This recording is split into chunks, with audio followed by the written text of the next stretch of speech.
Bounce Back for Business again. Maraming salamat ulit to everybody watching us here right now. Ako po si RJ Ledesma. I am your volunteer administrator dito po sa Bounce Back Philippines.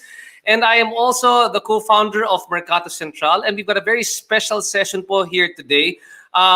Here in Mercato Central and also in Bounce Back, much of the job that we've been doing is business support. So marami kaming natutulungan po dito ngayon.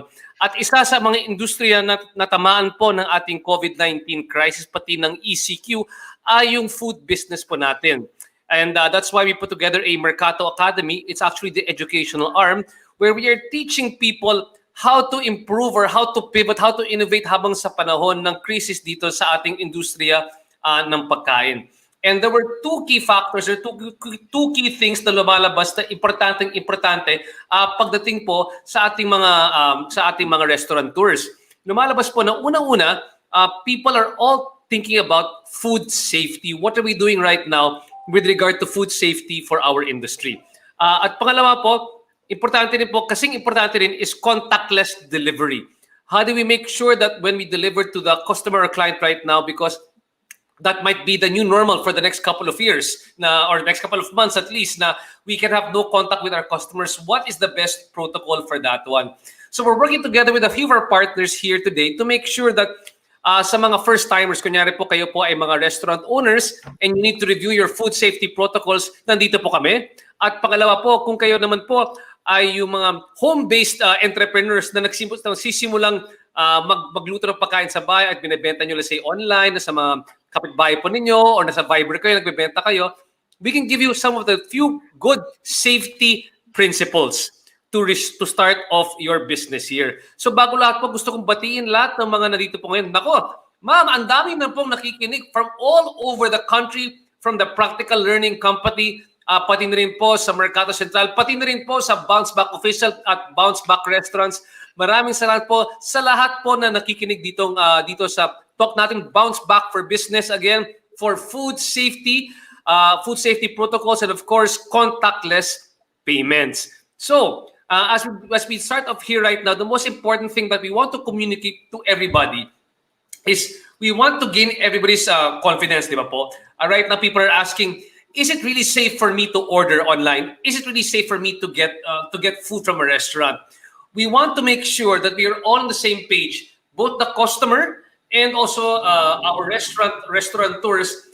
We want to develop a relationship of trust by ensuring to them na meron tayong isang safe and healthy environment where their food is prepared. And at the same time, aside from making sure that the food is prepared properly, na may tamang safety protocols na na-establish to make sure contactless yung ating delivery procedures. So, having said that, please allow me first of all to introduce lahat ng ating mga panauhin ngayong hapon na ito. Thank you so much for agreeing to our invitation. Una po, yung ating group head ng NutriAsia Food Service, Miss Leah Barin. Miss Leah, magandang hapon po sa inyo. Good afternoon, everyone. Good afternoon, RJ. Ma'am, thank you so much for joining us here today. We really appreciate the time of NutriAsia. Ma'am, bago tayo mag-seminar muna po, ma'am, to all the people listening here right now, anong gusto mong iparating na sa kanila? What would you like them to take away from our seminar here today? We're definitely, sabi nga natin, this is a time of crisis, no? And the first thing that we want to tell everyone is we're all in this together, no? And together, we will help one another bounce back, no? So, that's why we're so excited to host this afternoon, and really very practical, very easy to implement protocols, and hopefully this will be really helpful for everyone. So we will help one another. Ayan, ma'am. At alam niyo po, mabait po si Miss Leah Barin, dahil kung kayo po ay nakikinig dito ngayon, meron kaming isang special promo. We have a promotion with regard to food safety training. Sa mga gusto magpa-food safety training, but you will find that out later on. You have to stay up to the end of the webinar to find out how you can apply para sa ating libreng food safety training, isang online training which you usually pay for, di ba? Hindi ba po, Miss Leah? Pero para po sa mga nakikinig ngayong hapon na ito, libre po para sa inyo. But you have to stay until the end of our program. And with that, Ms. Leah is working together of NutriAsia Food Service is working together with our good friends from the Food and Safety Hygiene Association of the Philippines or yung food shop. Una-una, we have the big boss ng food shop, the general manager. We have Ms. Elsie Gatpayat. Elsie, magandang hapon sa inyo. Hi, magandang hapon, RJ, at mga nakikinig sa atin na nanonood ngayon. I'm sure, Elsie, ngayon maraming kumukontak ngayon sa food shop because of what's been happening. No, they want to make sure that they have the correct standards in place. Tama ba ako dyan? Totoo yan. Actually ngayon, ang food safety training ay hindi na actually dapat to bago sa atin. Pero ngayon medyo nabubuhay ang konsepto ng food safety para sa lahat. So this is a very good avenue for them to take everything that they can and refresh themselves sa mga dapat na pinapractice natin. Supposed to be food safety, this is not just the new normal. This is dapat talaga ang normal natin on the everyday practice when it comes to food preparation. And ma'am, anong gusto mo iparating lang sa mga tao pagkatapos nito? What is a special message that food shop would like people to remember as a result of this? Okay, always stay safe and make sure na we are aware of the food safety practices na matututunan natin sa 1 hour na webinar natin na to. So they can learn a lot and make sure to share them also sa mga kakilala nila, sa pamilya at sa mga katrabaho. Ayan po. Ito pong Ms. Kelsey, laging lumalabas every time we do any food-related seminar. That what's key right now is food safety. Sir Glenn naman po, Glenn Hyde de la Cruz, Vice President ng Food Shop. Sir, magandang hapon po sa inyo. Magandang hapon din po sa lahat. And welcome sa session natin ngayon. Okay, sir. Just to let people know, no, I mean, si Ms. Elsie started off the discussion na importante ng maraming lumalapit ngayon sa food shop. At Sir Glenn, kayo naman po, what is just in case they want to go to food shop, where can they get more information about food shop po? Po, di yata naririnig ni Sir Glenn. Sir Glenn, where can we get more information about food shop when people want to ask now? Is there a good place where they can go to get info about food shop if they want to know more about food shop? I think hindi ko masyado marinig. Sorry. Okay lang. Sorry. No problem, sir. But Ma'am Elsie, where can we get more information about food shop right now? I'm sorry, to know more about food shop, actually we have our complete information on our e-learning platform right now and our website. So they can go to www.foodshop.com or elearning.foodshop.com. Okay, ma'am. Maraming salamat, Ma'am Elsie and Sir Glenn. Ito naman po yung ating isang celebrity lang sa panel natin na ngayong hapon na ito. Naku, hinihintay pa ng mga tao na lumabas siya. Si Chef Mike Tatong Sartu. Sir, hello. Chef, kayo dyan? Okay naman. Gusto kayo dyan. Hello to everyone. Yeah. Chef, thanks so much for joining us. Bago kumustahin muna namin yung trabaho natin ngayon, Chef. Are you also what happened to you guys during ECQ and what would you want? What are you doing? Any new developments habang sa ECQ? Actually, we really stopped operations during the ECQ. We closed the restaurants kasi we really thought of the safety not only of our operations but also of the people, especially that they have to travel from work to our restaurants. And also we were thinking about ang dami ding mga restaurants iba na naghihirap, so we really have to be considerate na we have to parang share the opportunity right now because parang ang hirap even up to this point. We don't know how we are moving forward, or are we moving forward or are we moving backward. So it's really difficult to assess, especially for medium and small operators like we are. You have to be very conservative in terms of taking action at this point because the problem of COVID is really causing a lot of problems. It will cost you a lot of capital also if you make the wrong move. And that's why I think really right now importante po yung ating session because one of the wrong moves is actually food safety. And contactless delivery. I think that's really key because what we have been seeing is that it's not only implementing food safety in our restaurants, but also communicating that we are doing food safety in our restaurants or home-based kitchens, and also making sure na properly educated, properly trained po yung mga delivery service providers natin when delivering the food to their clients. And mamaya konti, Chef Tato will tell us a bit more about what they've been doing and update us on the restaurants as well. Now, Moving on, we also have our good friends coming from the restaurant business. Joining us here today, we have a good friend from the founder of Buffalo Wings and Things. He's also known as the Resto Coach. We have Mr. Romel Nang. Let's bring Romel here to the front of the stage. Boss Romel, kumusta kayo dyan? Ito yung aming pangalawang session na kasama ni Sir Romel. Marami pa akong natututunan kay Sir Romel. So Sir Romel, magandang hapon po sa inyo. Magandang hapon sa lahat ng nakikinig at nanonood, and sa iyo, brother, no? Magandang hapon din sa iyo at sa ating mga sumusubaybay ngayong hapon. Oh, at Sir Thanks Romel, for having me. Thanks for having me. Anytime po. At Sir Romel, alam ko na marami kayong maraming nakabukas ngayon. Tell us about how important this issue has become right now para sa kasi ikaw marami kang establishment, di ba? How important is this issue right now of course making sure that there's the proper food safety protocols right now pati ng ating contactless delivery. I'm sure importante yung food safety, but now more than ever na ma-communicate natin na we are doing the right thing. Yeah, I agree with Miss Elsie. Kanina sinabi niya, no, this is actually, even prior to COVID, yan naman talaga dapat na pinahalagaan ng restaurant. It is if we talk about the word essential, yan ang isa sa mga non-compromise essentials ng isang restaurant, no? Even without COVID, a brand can collapse, no? And we've seen brands collapse, no, because of food safety issues. And it is a continuing concern. I always look at things on the bright side, and I think one of the things that came out of this COVID is a renewed emphasis on food safety, which is very good. Very good. Thanks so much, Romel. Then maybe, Sir Romel, mamaya konti, please do share with us yung mga best practices ngayon na mga restaurant na kasing galing ninyo maging restaurateur po. Ayan po. Ito, sinasabi ko lang po, bilib na bilib ako kay Sir Romel. Really rose from the ranks to establish mga 50 plus Buffalo Wings and Things around the country. At siya po yung Resto Coach. Sir Romel, where can they follow you for Resto Coach? Saan po ulit yung website mo or yung Facebook mo? Well, sa Facebook po is the Resto Coach ang Facebook page. Again, as RJ mentioned, we share a lot of free insights, free videos, free webinars.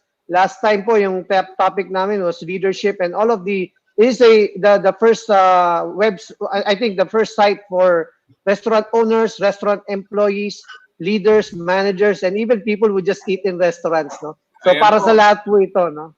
Para sana, Sir Romel, ma-share namin yung mga learnings ng food shop dyan, pati ng NutriAsia dyan sa mga social media accounts mo. Sir, maraming salamat po. Now, finally, moving on, the last one, I'm very proud of the last one because she is a very successful Mercato vendor. She really rose from the ranks. Siya po ay naging sous chef sa isang malaking international hotel chain, but she became an entrepreneur. Siya po yung chef behind Thai Mango, one of our best sellers in the market. Chef Kim Bacchiano. Let's bring Chef Kim over here to the front. Ayan po, Chef Kim. Kumusta kayo dyan? Chef Kim, how are you doing, Chef Kim? Hi, Chef. How are you? Hello, everyone. Sir RJ. Magandang hapon po I'm doing good po. Since nag-start ng ECQ, we have this new delivery system that we implemented para maka-adapt sa nangyayari sa economy natin ngayon. So, magandang hapon sa lahat po ng nanonood ngayon.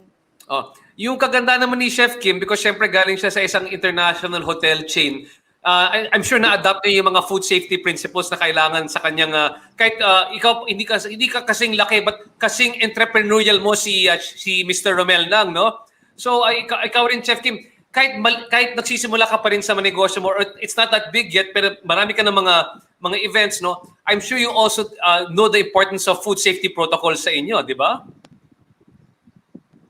Yes, sir. Since I worked sa hotel for about 5 years then. So I applied those safety protocols sa mismong commissary namin. Since hindi kami makapag-operate sa mga stores ngayon like sa Lasal, sa Mercato, and even sa mga events namin, we make sure na the food preparation in the commissary is contactless transaction.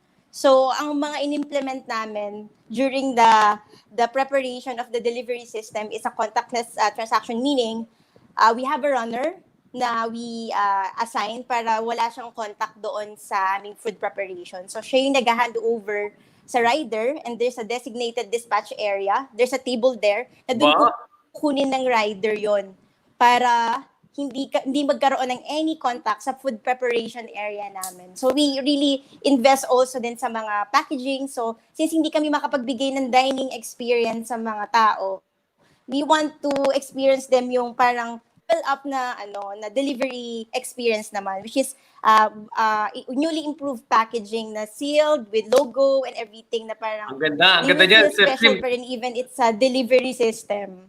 Oh, so na-level up ninyo. Mamaya konti, let's Yeah. talk about more about Thai Mango, buffalo wings and things. At syempre sa Simple, we'll talk about your experience later on, no?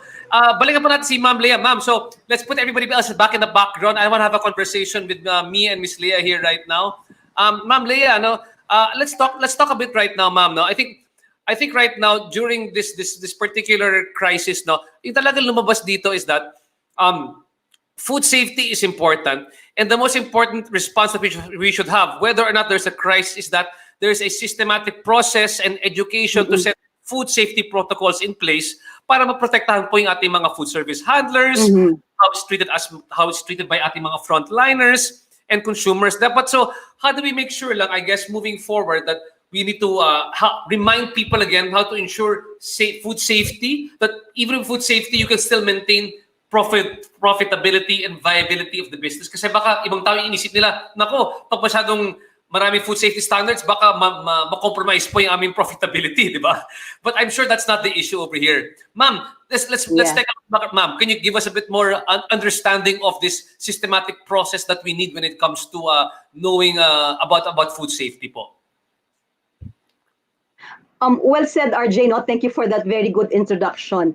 Really very important, not only in this time of crisis, but really as a way of life. No, as a food provider, our first and primary responsibility is to provide safe food to our consumers, to our customers, and this is how in NutriAsia over the past many years has protected our consumers and customers through our food safety management system. It is really well embedded and has become a way of life for our company. If you will recall, diba, there was an industry concern before. Yung sa suka po, vinegar, di ba po?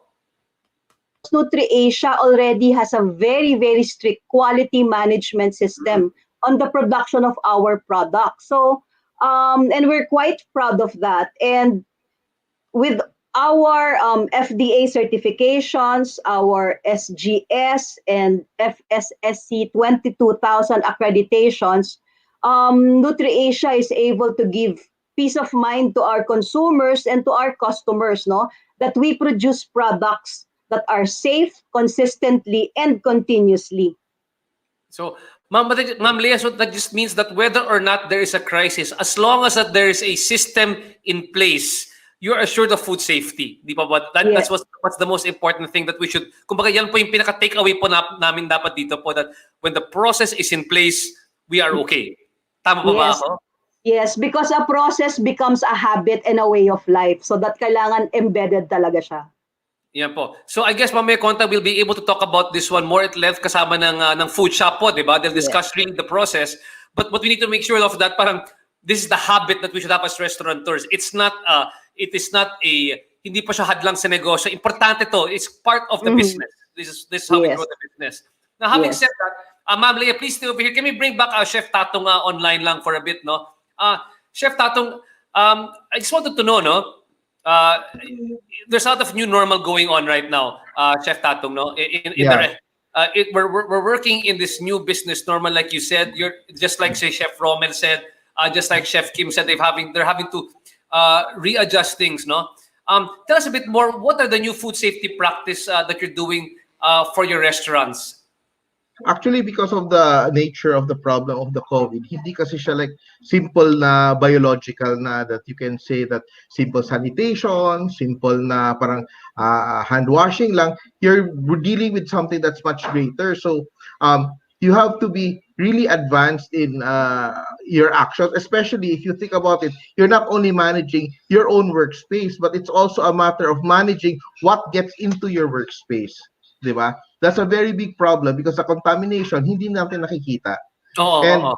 Yeah, and like a lot of my friends in the restaurant business are also adding like UV lights and regular, screening and all that. Pero the problem right now with the restaurant business is that if the carrier cannot be detected, kasi yung problema din natin right now with the COVID is that kung wala kang testing, wala tayong mass testing, wala tayong means of knowing if the person who's asymptomatic comes into your work premises, carries the virus, and contaminates everyone else. So there has to be something on a bigger scale to be considered, especially now na hindi lang siya simple food safety, hindi lang siya hugas-hugas ng vegetable, hindi lang siya segregation, hindi lang siya yung foot baths and all that. It's really making sure that the person, the possible carrier, does not contaminate everyone else. So we have to rethink, we have to reevaluate our appreciation of the problem. We have to reevaluate our own systems. And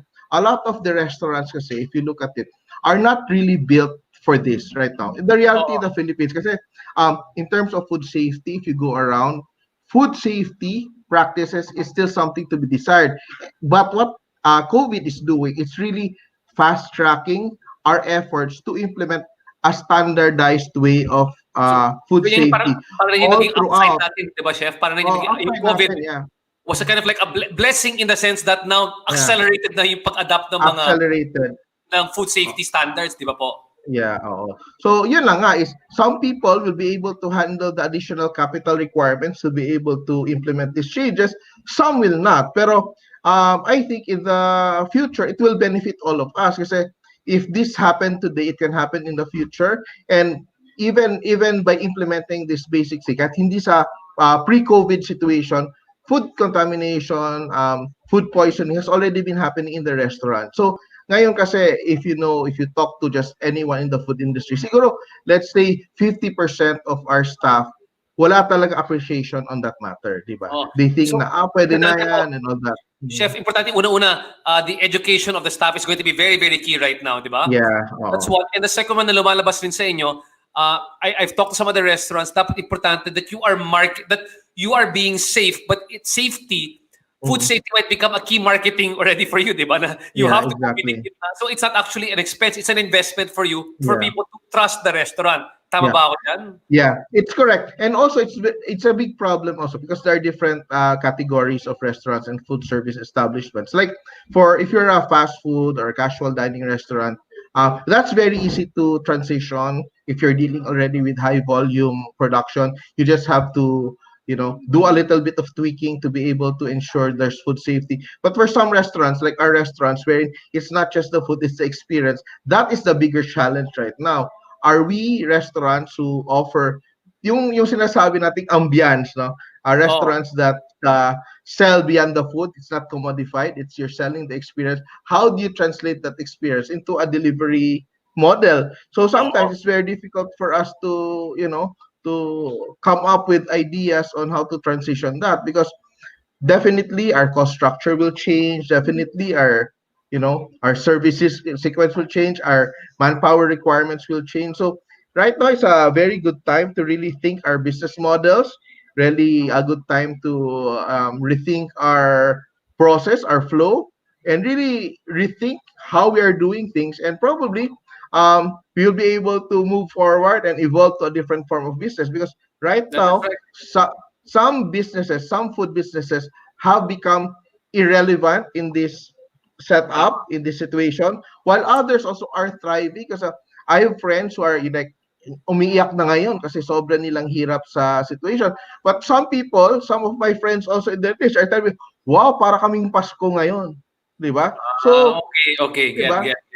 So it really depends, but fundamentally, all across the board, wherever you are, there is really a need for you to focus on the fundamentals, which is food safety. You also have to be sure that sensitivity to your staff. Hindi lang, kasi right now, it takes a lot more commitment from the staff to report to work, especially if you're not housing them in your restaurant, diba?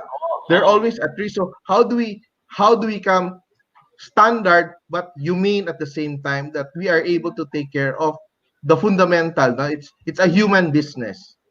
And then, Chef Tato, just one final point before we let you go, di ba? Importante rin when we talk about food safety, meron rin tatawag dyan backward integration. Kahit yung mga suppliers mo na kinukuha, whether it's condiments or whatever else, you need to make sure that those things are also safe as well, di ba?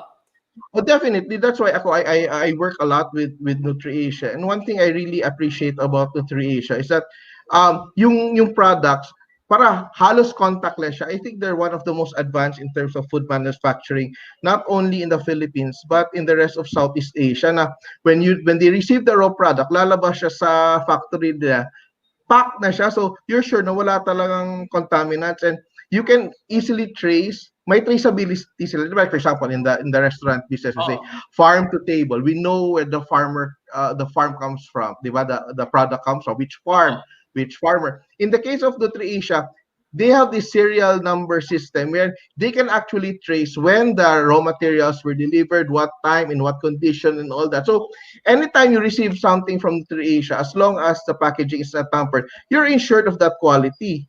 No, and that's very important right now. Not only NutriAsia is doing that. A lot of big hotel chains have been really harping on traceability, where you can check on a product. If there is a complaint, you can say, oh, what batch is this? What time was it there? Sino nag-supply? Sino nag-receive? Sino nag... That's the most important thing right now. Parang contact tracing tuloy niyan. It's contact tracing. You know, the restaurant industry, the really bigger organizations, have been implementing this through the years. So ilang taon na to ini-implement yung proper documentation of temperature, storage, color coding, and all that. It's really basic, pero the adoption of the industry medyo slow because it's very costly. But for bigger companies like NutriAsia, they have already done it ahead of everyone else. So that's why I like working with NutriAsia. Thanks so much, Chef Tatum. That's really a good seal of good housekeeping coming from you. Now moving back, can I just go back to Miss Leia Barin again? Ma'am Leia, having said all this one, no, I think I want to pick up on a point na nilabas kanina po ni Chef Tatum, is that restaurants right now need to operate under an environment where safety and sustainability is the new normal. Pero lumalabas dito, the pinaka-importante sa lahat is education of our food handlers, di ba? Can you tell us a bit more about the importance of, kasi sometimes we take for granted how we onboard them, di ba? I need a bit of help. What's our challenge right now? How do we make sure that they are properly onboarded now? Okay.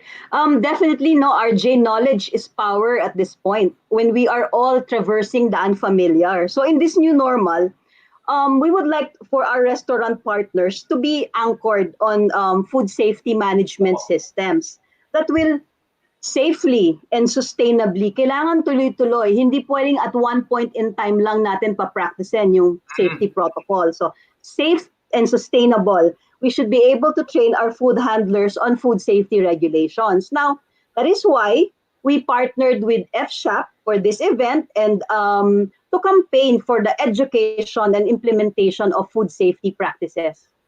Okay, ma'am, thanks so much. No, so if you don't mind, ma'am Leia, thank you so much for the update and also for Chef Tatum. Just to let you guys all know, no, by the end, Miss Leia has a very special offer. Many people here right now might actually will receive free food safety training. Ibig sabihin, online food safety training po. Courtesy of our good friends from NutriAsia Food Service and Food Shop. Pero we will only say at the end of the program how you can apply for this one. At kung kayo po ay isang Mercato vendor po ngayon, ito pala po yung Mercato Academy po, di ba? If you are a online vendor for Mercato, nagbebenta kayo sa Mercato Central Online Delivery, you will get training from Food Shop, and at the same time, if you want to apply to be a vendor sa Mercato, kunyari po kayo po ay isang home-based food business at masarap yung pagkain ninyo, and you want to join, you want us to market and deliver your products, please come to our Mercato Central Facebook page. We can help you market your products, and you might even get a free training mula sa mga kaibigan natin sa NutriAsia at sa Food Shop. And having said that, can we please bring over here on stage right now? I want to talk to, of course, Miss Elsie Gatpayat. Ma'am Elsie, how are you doing over there, Ma'am Elsie? RJ, kamusta? Ma'am Elsie, bago lahat po, ma'am, let's just explain right now. I think what's very important, we keep on talking about yung importansya po ng Food Shop and food safety and hygiene. But I think really right now, what we need to understand is that if we implement the proper food safety procedures and protocol, ito pa ba ay sapat na? Will this protect us from COVID-19 and from other things that might cause food poisoning? So maybe you can tell us a bit more about what Food Shop is also all about, ma'am.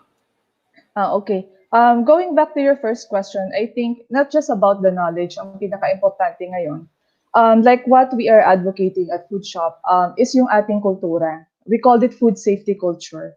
And when we talk about food safety culture, ang kultura kasi napakahirap ng kontrolin, no? Kahit sabihin mo nakapasa ka sa training or 100 ang grade mo sa exam, it doesn't guarantee that you will really do wash your hand. Kasi pag nasa CR ka, wala namang makakakita sa'yo dyan. Kung naghuhugas ka talaga ng kamay, di ba? Or kung walang nakatingin sa'yo, gagawin mo ba talaga yung tama?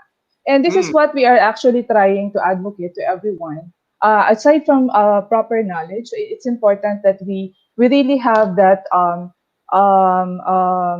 It's actually a personal commitment when we talk about food safety. It's not just about the company, but every food handler is very important yung role nila on food safety. So I think we have that initiative right now because we don't want to get sick, di ba? Kahit siguro sinong food handler, walang gustong mahawa sa customer. Or mahawa ka sa katabi mo or katabi mo sa booth pag pumunta ka pag nag-open na yung mga transportation natin. So this is something that we already have that with the COVID is giving it to us. But what we're trying to say is we have to make it as a personal commitment of everyone. And the companies like the food establishment, our owners, food business operator are helping everyone, no? Especially they are trying to give them knowledge, they're giving them training, attending this webinar, for example. And this is a good step already for everyone, I think. And for Food Shop, actually, that's how we started. When we were founded 2015, our founder, Dr. Wesam Atif, actually, he's not even a Filipino. And he is a foreign national. And nung nakita niya yung food safety natin sa Pilipinas, siguro hindi ko na i-describe, no?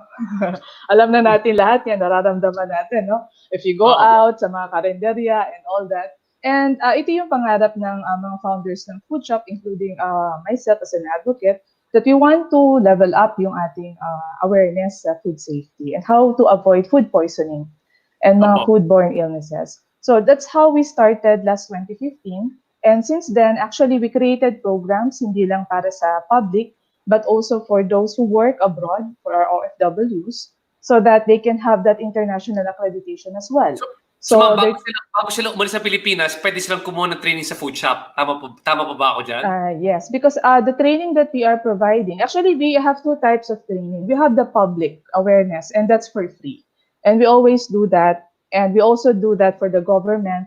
We help them also yung mga inspectors natin, DOH personnel, DepEd, feeding program coordinators, doctors and nurses on the implementation of the food safety program sa ating mga school and also sa ating mga government facility.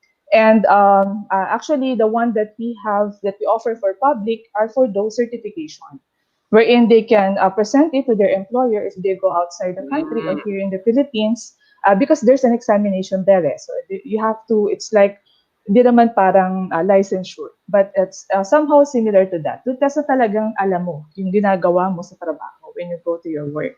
So that's what we do. But for public, they can always get free trainings through our YouTube channel, to our Facebook page, and through our free seminars and awareness campaign. Actually, we are like a social enterprise. So we flow back to the public what we have actually for our private training. So that's the business model of Food Shop. Okay, ma'am. May susunod na slide pa po, ma'am? Yes. Actually, I'd like to share this one. Food Shop was developed also to help the food establishments in the Philippines to comply with the requirements of the law. So maybe not everyone is aware that we have now the Republic Act 10611.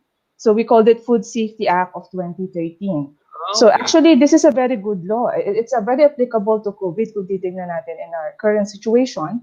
Kasi ang objective talaga ng batas na to is to strengthen the food safety regulatory system and enhance consumer confidence to our regulatory system and to the food business operator. So ito yung pinakapunto ng batas na to. At napakaganda kung ito ay ating masusundan lahat at may implement. Part dito. Ma'am, tama po tayo ngayon. So, talaga may batas na tayo for food safety. Correct. Actually, hindi lang Food Safety Act. Meron dalawa tayong batas. Since 1975, we have the Code on Sanitation of the Philippines already. Opo. So, importante lang po dito, hindi lang po yung may batas tayo. Maganda may batas po tayo. Kailangan talaga ngayon yung implementation ng batas natin ng food safety. Yes. Kailangan po talaga napapractice ito dahil kahit 3, 2, or 10 pa yung batas natin, kung hindi naman talaga ito na-implement, so hindi rin natin makikita yung impact nito sa ating health, no, ng ating mga consumer. So again, just to give you a brief overview what this law is all about, basically what it wants is for the food business operator, as part of the responsibility po ng ating mga food business owners, is to prevent, eliminate, or reduce the risk of foodborne illness sa consumer. So ayaw po natin na magkasakit yung ating mga consumer. So kailangan iwasan, kung may mga hazard man, no, kailangan tanggalin, at maiwasan po yung risk na may magkakasakit. So ito yung basically content po ng ating batas. And part of that as well is you have to take note that there are training requirements now on the food safety regulations. So dapat po lahat na-train natin yung ating mga food handlers. And also may mga bagong konsepto like HACCP, and also there's now what we call the FSCO. So the FSCO is actually the Food Safety Compliance Officer. Para po itong requirement ng DOLE. Like sa DOLE, meron po tayong tinatawag ng mga safety officer, or under DENR, kailangan may mga pollution control officer ka. So it's similar to that. If you're a food business, you need someone who's in charge of the food safety management or food safety program. And that's one person in the food business, and that is your FSCO. Okay. So, ngayon, importante po, pwedeng gawin po, just to clarify lang po, dahil ako po rin ay nasa negosyo ng pagkain, pwede kang kumuha ng isang tao dyan na matitrain bilang isang food safety compliance officer para siya magmandato sa kanila lahat na sundin yan. And then pwede mo siya kung marami kang mga restaurant, siya rin paikot-ikot dyan to make sure na everybody is maintaining the same food safety standards. Tama ba dyan, ma'am? Yes po. Actually, kahit sa mga maliliit na business po, nasa batas po natin that you can even get a consultant or even the food business owners, sila po mismo, pwede po silang maging FSCO. They just need to attend the required training recognized by the DOH. Okay, ma'am. Yes, At ma'am, may konti po malalaman po natin how we can also, how they can receive this training. Ma'am, may konti po, we will brief people on how they can get trained as well. Dito kasama ng food shop at ng Nutri-Asia po. Yes. Ayan, ma'am. Meron pa ba, ma'am, sa presentation po ninyo, ma'am? Or that's basically it? I think that's basically it. And all those information were also on our website if you want to download the food safety laws. So just go to www.foodshop.com. Okay. Thanks, ma'am. So just to reiterate lang, ma'am Elsie, no, the law is in place. And what Food Shop is doing with the help of Nutri-Asia is to make sure na ma-implement na maayos po yung law na ito. This is very important. And this is like going back to sinabi ni Ms. Leah that, it's not so much that the law is there, but it's actually the education and implementation of this law, which is very important. At ito po yung makakatulong sa ating industriya. At sa ating mga kababayan na nakikinig po dito ngayon from all the parts of the country, importante rin ito kasi kung kailangan mo gusto mong trabaho rin po, job here or abroad in the food industry, pwede niyo ipakita yung food shop certification ninyo. Hindi pa ba? Yes po. And again, just a reminder for everyone, it's not just about the certificate that you have. So right now po, ang mas kailangan natin is yung personal commitment na gagawin po talaga natin yung ating mga natutunan on food safety to protect ourselves and our customers and our business. I think it's the best option right now. Kasi even if you don't have certificate or you have a certificate, but if you're not doing it, so meron pa rin po magkakasakit. Lalo na kung tayo po yun. So for everyone's safety, make sure that you are careful on every way that you're doing your job and make sure that you practice food safety every time. Yeah, ma'am, maraming salamat. May nag-comment ka dito. Thank you so much. I just Thank one you so comment. much. Thank you so much from Nod Mary Teresa. Thank you very much for this session because many food service providers often neglect and don't follow RA 10611. I like this one. After getting the permit from the municipality, sometimes iniiwan na lang. I mean, hanggang certificate na lang yun, di ba? Hindi talaga siya masyadong ini-implement. So, maganda po yung sinasabi ni Miss Elsie na talagang you take the job seriously because it's somebody's life on the line, Hindi pa ba? Yes po. Hindi na po ito parang sumusunod na lang tayo kasi kailangan mo ng permit. Ngayon, nakikita na natin yung mga food handler, kahit mga security guards sa fast food, they're very careful because they are also scared about their health, diba? And para mahawakan yung pamilya nila. So, ganun po. Ma'am Elsie, thank you so much for enlightening us. And again, we can visit the Food Shop website for more information. At again, sa mga nakikinig po dito ngayon, pwede kayong makakuha ng libre, for free, food safety e-training, online training. But please stay up to the end of our show to find out how you can avail of this training. Usually po may bayad, but for those listening here right now, from special people listening here right now, libre po nila makukuha yung training. And especially kung kayo rin po ay mga Mercato vendors, food vendors, kung nakikinig po dito ngayon, mga Mercato food vendors, if you join the online delivery, you can also avail of the free online training. Now, moving on mga kaibigan, I'd like to bring on stage right now our friend si Glenn. Glenn Hyde de la Cruz, Vice President naman ng Food Shop. Boss Glenn, kumusta kayo dyan? Boss Glenn, are you there? Yes, good afternoon sa lahat. So, napakaganda ng start ng discussion natin. Sobrang interesting talaga. So, food safety. Perfect. Okay na yung audio natin. So, perfect. Wala na problema yung audio natin. Yes, okay na. So, Sir Glenn, this time around, I understand now you're going to teach us a bit more about, kasi kanina pinapag-usapan natin talaga about the importance of food safety protocols. But now, you will teach us about what are the actual food safety protocols. Tama ba ako dyan, Sir Glenn? Yes, actually, we collected protocols, yung mga guidelines, standards, para ma-share natin with our food business operator at yung mga food handlers natin, especially sa mga nakikinig ngayon. And I think after this session, we'll be sharing as well our materials to our listeners, yung mga viewers po ngayon. So, through NutriAsia, our partner. Yes. Thank you, sir. Sige, sir. The ball is yours. The show is yours. Okay, so we have a short presentation. Bago lahat po, let me just introduce the presentation lang po. No?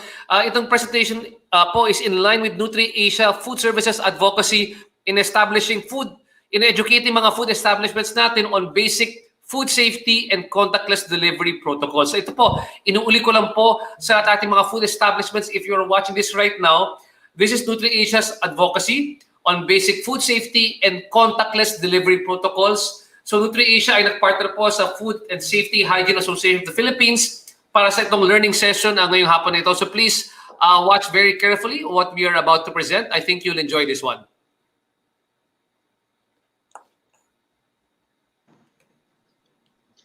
Coronavirus pandemic has affected almost all countries in the world and almost all businesses. We are experiencing community quarantine now as initiated by the government to combat or prevent the spread of the disease, resulting to limited or temporary closure of operations, affecting the performance of the business as well as the livelihood of our employees. COVID-19 is a respiratory disease that can be transmitted through respiratory droplets. There is currently no evidence that the food contaminated by coronavirus can make us sick, but this doesn't mean that it is not related to food in one way or the other. To prevent the spread of COVID-19 virus in our food establishment, we need to practice personal hygiene, use personal protective equipment, devise and implement cleaning and disinfection program, follow protocols in delivery and dining facilities, and the implementation of good food safety practices. All food establishments are required to have the implementation of food safety, hygiene, and sanitation based on the existing laws and regulations, such as the Code on Sanitation of the Philippines, or the PD 856, and the IRR of the Food Safety Act of 2013, or the RA 10611, to reassure health and safety of the customers and the employees. First, let's have the basic definition of food safety. Food safety is the freedom of food from anything that might cause food poisoning or harm to people. This may happen if food hazards are present in our food. There are different types of food hazards. So we have physical, chemical, and biological hazards. Physical hazards are any foreign or physical matters in our food that may cause physical injury. Examples are broken glass, packaging materials, jewelry and hair, dust and dirt, fragments of shell or bone, and parts of machinery. While chemical hazards are any chemical agents intentionally or unintentionally added to food that may cause adverse health effects. Examples are cleaning chemicals used in our food establishment, dissolved metals or leaching chemicals from inappropriate use of containers, and industrial or agricultural products in the food chain. Also, biological hazards are microorganisms that cannot be seen by our naked eye that causes food poisoning such as bacteria. Say for example, your salmonella in chicken or staphylococcus aureus in human hair. We also have viruses, fungi such as molds and yeast, and other microscopic parasites. Make sure that you have complied with food safety protocols from purchasing, receiving, storing, preparation, cooking up to serving of the food via takeout or delivery service.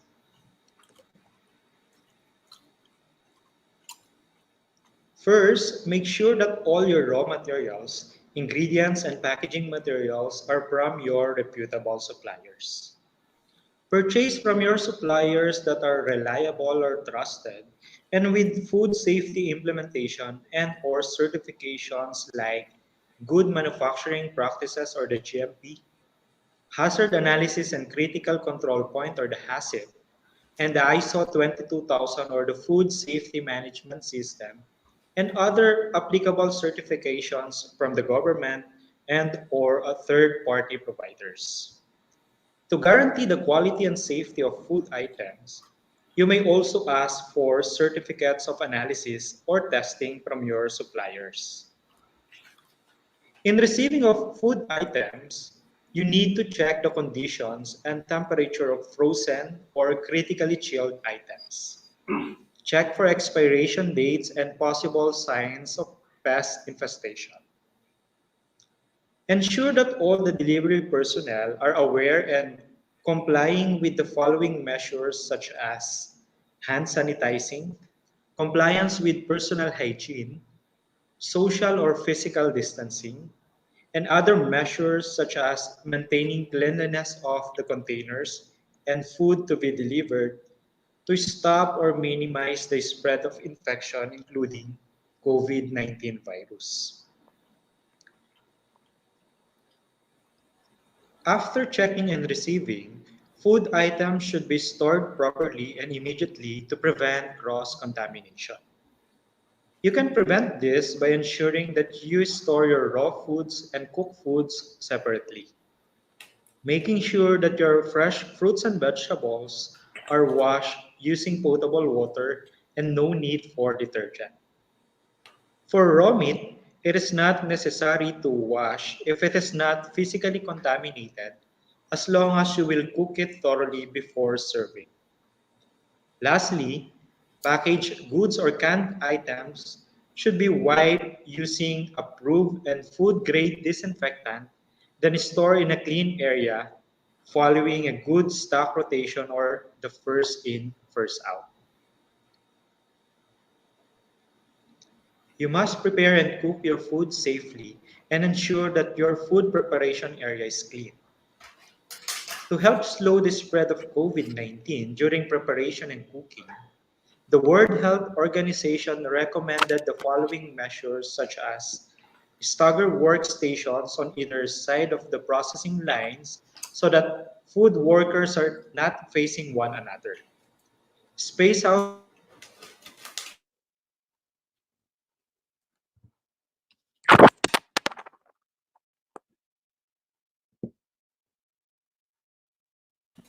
and organize staff, working groups, or teams to facilitate reduced interaction between groups. Organizing employees into small teams or work groups will minimize disruption Okay. to workforce in the event of an employee reporting sick with symptoms of COVID-19. Closure of the workplace is not recommended. For example, if one employee tested positive for COVID, only the group that is working with will most probably be considered during contact tracing to be required for 14 days self-quarantine, not the whole company.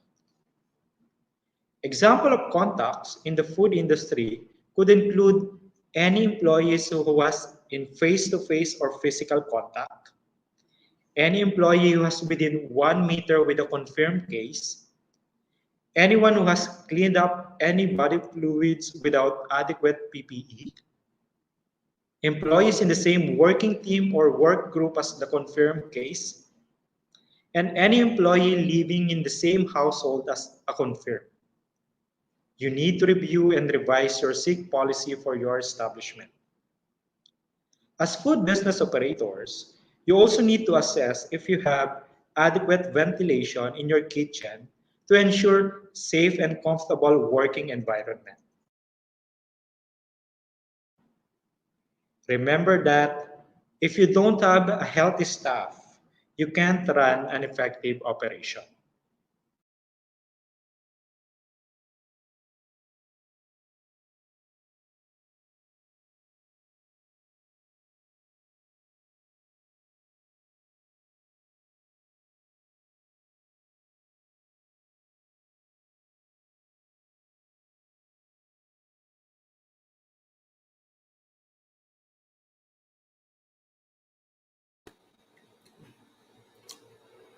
Ayan, in the meantime, if they can hear me, Glenn, no? I think it's slightly stalled a bit, no? But for, if Glenn is there again, mga kaibigan, we're here right now talking about our food safety and contactless delivery.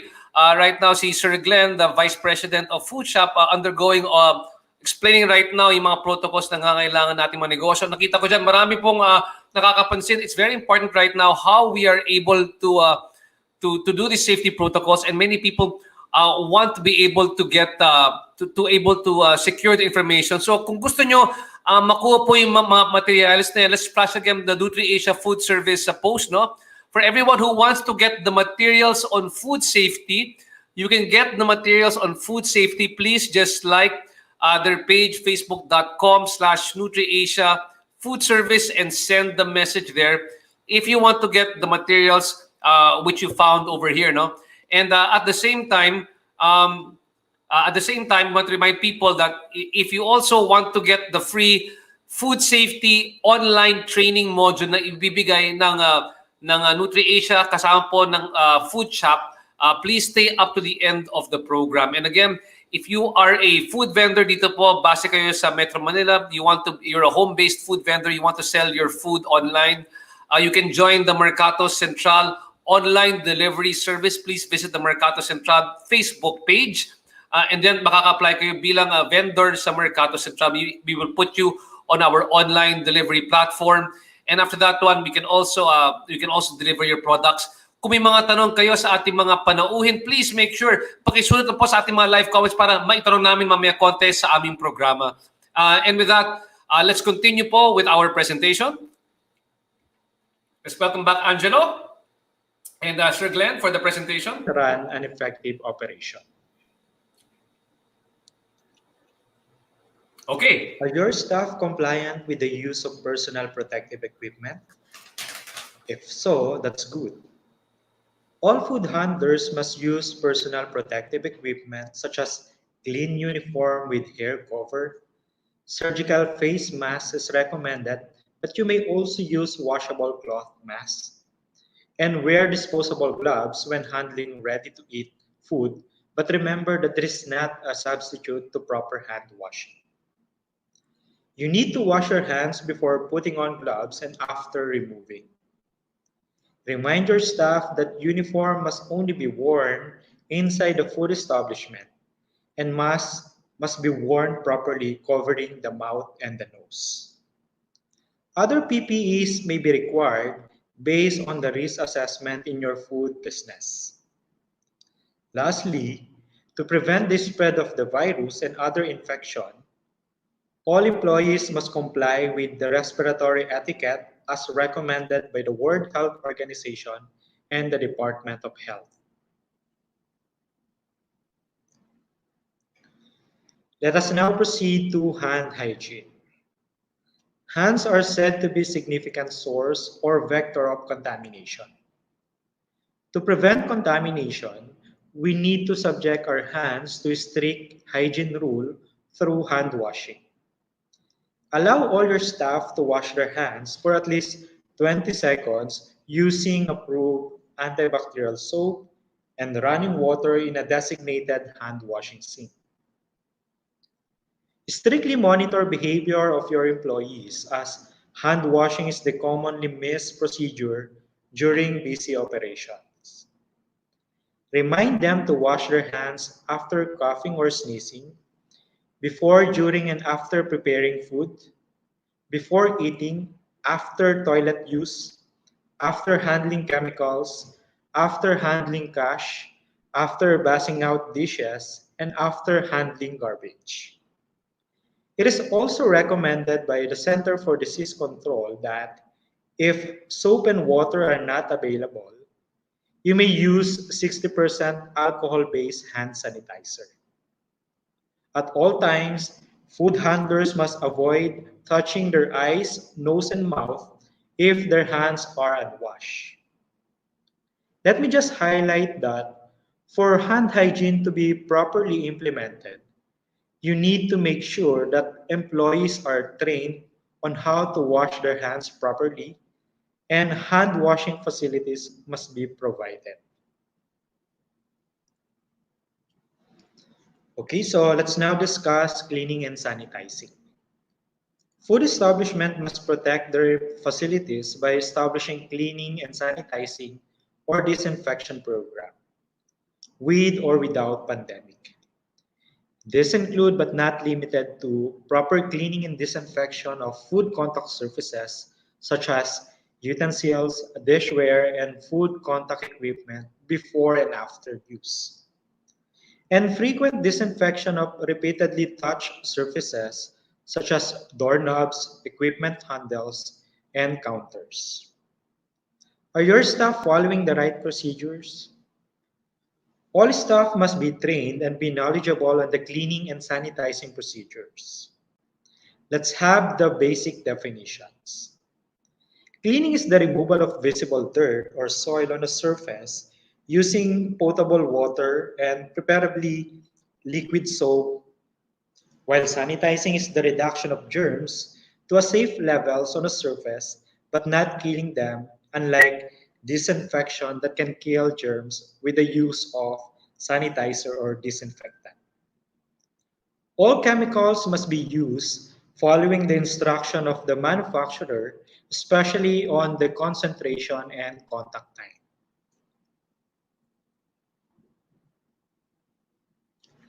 Let's now move on to serving of food for pickup or dining. Infected customers or staff may not know that they are infected when entering your food establishment. It only takes one infected person to transmit the COVID-19 infection. To help you with the new normal in dining facilities, we need to consider the fact that during and after the pandemic, most of our customers are expecting to have safe and comfortable place to dine.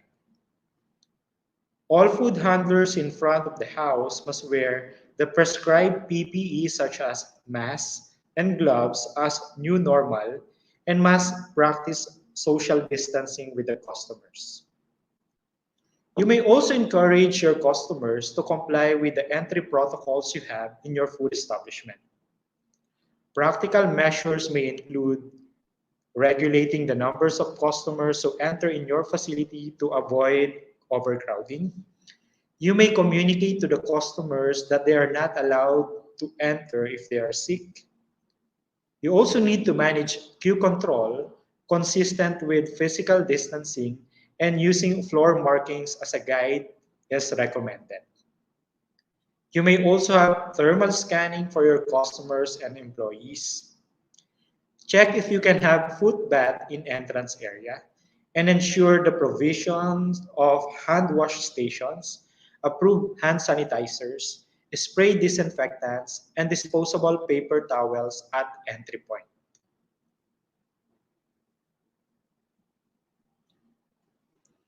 It is also crucial to have contactless or cashless payment by mobile ordering or payment solutions so that diners can make order and payments directly without having to wait at the cashier.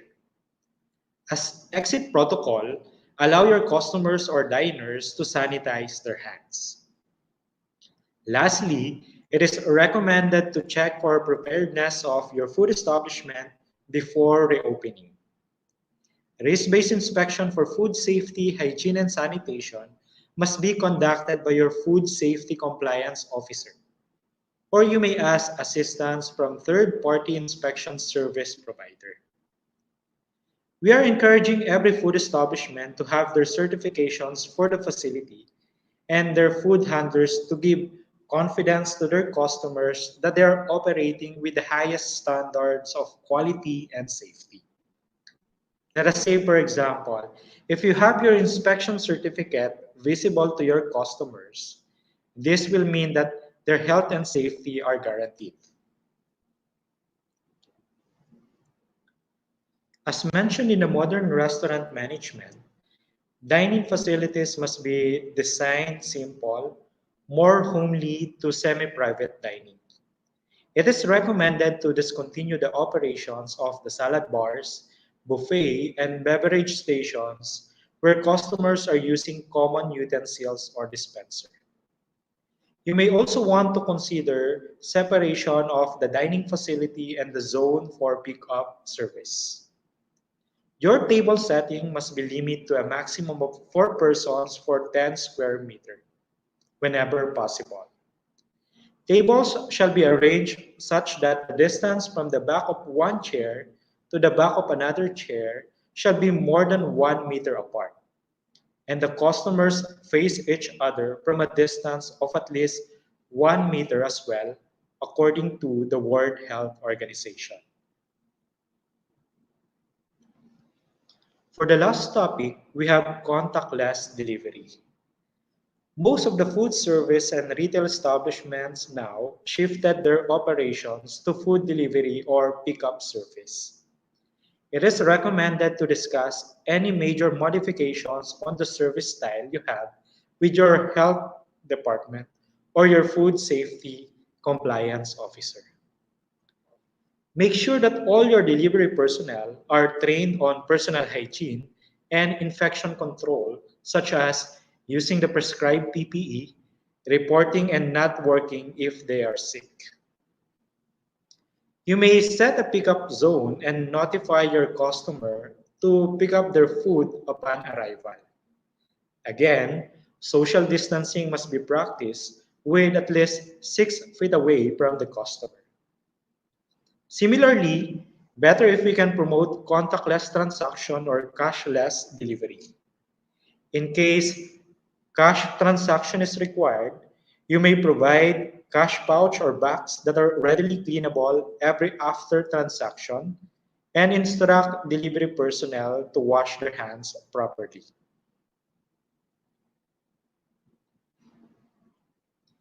The safety of our food in the kitchen is as essential as the safety of our food during delivery. That's why enhanced precautions must be implemented, such as checking of the packaging materials, containers, and utensils to guarantee cleanliness, quality, and safety. In loading the food items in the delivery bag, ensure that food and non-food items are well separated so contamination can be prevented. Thermal bag is essential equipment to keep the hot food hot or the cold food cold.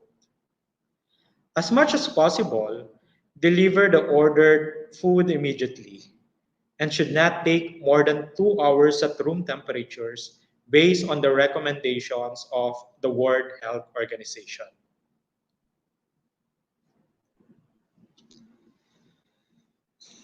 To end my presentation, I should say we all need to be ready for the new normal.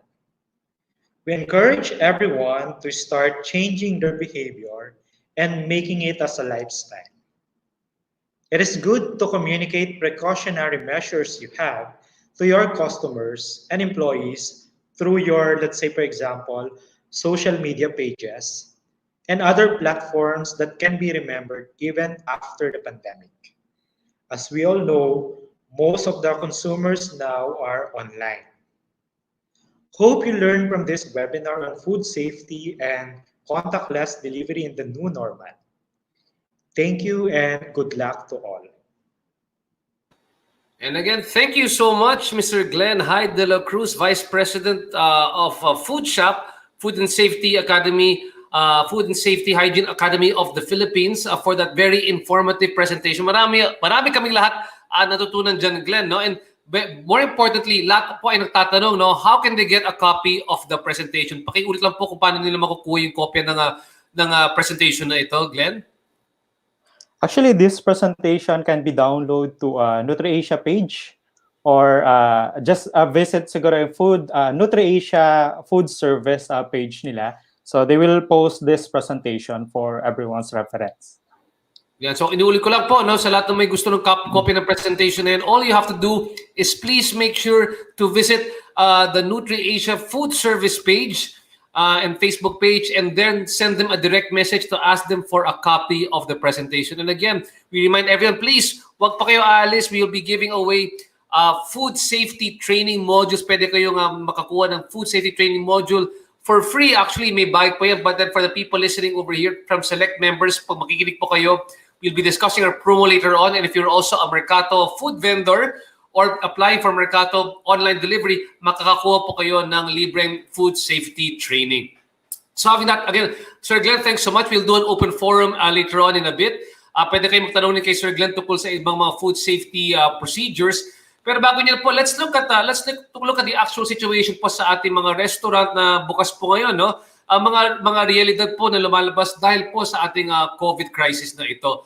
Let me bring on stage right now si Romel Nang, and together with Chef Kim Bacchiano of Thai Mango. Chef Romel, of course, si Romel from Buffalo Wings and Things, and Chef Kim from Thai Mango. Okay, so let's talk about, first of all, kay Chef Kim and kay Romel, no? Can you tell us initially, nung nagsimula ulit yung negosyo ninyo, di ba? Kailangan nyo magnegosyo sa panahon ng ECQ. At alam natin yan yung pinakamalaking concern is all about food safety and contactless delivery. Can you please tell us muna, Sir Romel, anong ginawa ninyo muna sa Buffalo Wings and Things? Because I'm sure at the start, nung nag-ECQ, you could not open up anything, di ba? Pakikwento lang yung process to open up again and to make sure na may reassure yung inyong mga kliyente with regard to food safety and contactless delivery. Well, number one, yung empleyado talaga. We kept track of all our employees through a wellness tracker system across across all stores. Maybe kahit franchise ka, kahit company owned, meron kang dapat i-fill up na wellness tracker, and it's updated regularly. No, it tracks yung exposure, it tracks yung, of course, yung physical health ng mga employee. So when it came the time na kailangan ng patawag pabalik yung mga empleyado for the first few stores that opened, at least may assurance tayo kung anong kalagayan ng mga empleyado and the background, no, ano yung exposure nila during the ECQ. And then number two, yung physical facility natin, we have to disinfect, sanitize, and clean. As mentioned kanina sa food shop, no, yung mga steps na yun, tinake natin, and even yung mga mall stores, no, sa mall, at least yung mga partners natin na landlord, they're also doing their part in terms of, making sure that the ventilation, the air conditions are clean, and of course, the facilities of the mall. So yung mga yung mga prescribed by WHO, DOH, and lahat po yan sinusunod natin para to make sure that two things, employees, and then secondly, yung facilities natin are safe for us to resume yung business. Boss Romel, anong nakita mo dyan sa presentation? Anong parang na-enlighten ka? What is the new thing that you learned from the presentation ng food shop kanina po ni VP Glenn? Yeah, I think ang isa sa mga the details of the technical stuff, makikita nyo naman po yan online. And again, now thank you to Food Shop and NutriAsia where they're providing it for free. No, even yung mga iba nating restaurants, if you have suppliers that are partners sa mga cleaning materials, no, usually nagpo-provide sila ng free training. No, isa sa mga malaking component natin yung training. Kasi we're talking about the standards, no, but ang importante is implementation and execution of these standards, no? And that's where the triple H principle applies. Yung head, yung heart, at saka yung hands. Yung gagawin ng hands, dito nang gagaling yan. The information comes to the mind. Ang itatakal ko siguro para mabigay ako from the perspective naman na iba doon sa mga previous na nag-present, no, is from the heart, no?